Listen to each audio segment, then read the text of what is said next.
เป็นเส้นสีขาวดูสะอาดปรารถนาผูกคอแขนเอิ้นอ้อยขวัญฝ่ายนั้นล้วนควรค่ามุ่งคุณปุ้นแป้งเป็นเส้นใยยงเกี่ยวใจเหนียวแน่นผูกแขนเขียนหอบอวยพรมอบให้บ่มีได้ทุกเข็นในฝ่ายเส้นคือความหักความเพลงลิงแยงยำใดกะอุ่นใจยามนั้น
อันว่าแนวใดให้ปาดไปให้จงนี้อันว่าแนวใดดีให้คอยมานอสู่ค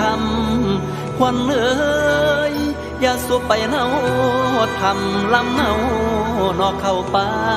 ให้เจ้ามาอยู่ตุ้มขิงฮ้อนให้ผ่อนคลายคำเอ้ยขออย่าเห็นเข็นอย่าให้หายสวงเศร้าดีขอให้พี่พูนสุขทุกอย่ามีมาไกลให้เศร้าเจ็บเศร้าไข้พลานามัยสดชื่นนั่งหรือยืนอย่าลากายาเจ้าให้พองใสโอเดฝ่ายไม่เขายอมใหญ่สิผูกเอ้ยฝ่ายไม่เขายอมใหญ่สิผูกเอ้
ยใบมาสิผูก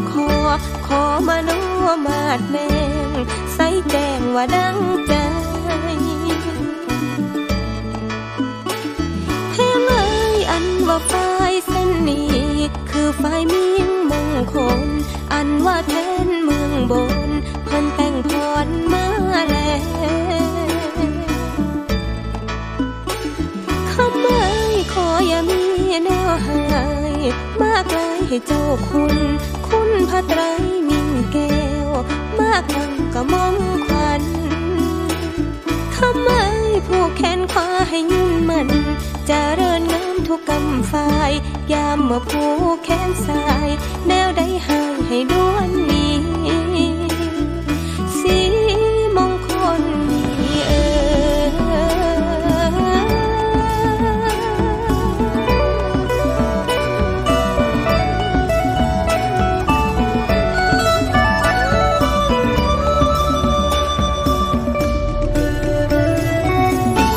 ฝ่ายเส้นนี้แม่นคือฝ่ายศักดิ์สิทธิ์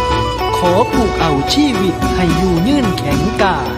อันวิซ่าความหูแนวใดให้เจ้าป้องคนเมตตาหักเจ้าให้เฮืองเฮาแม่นหุ่นใสสง่า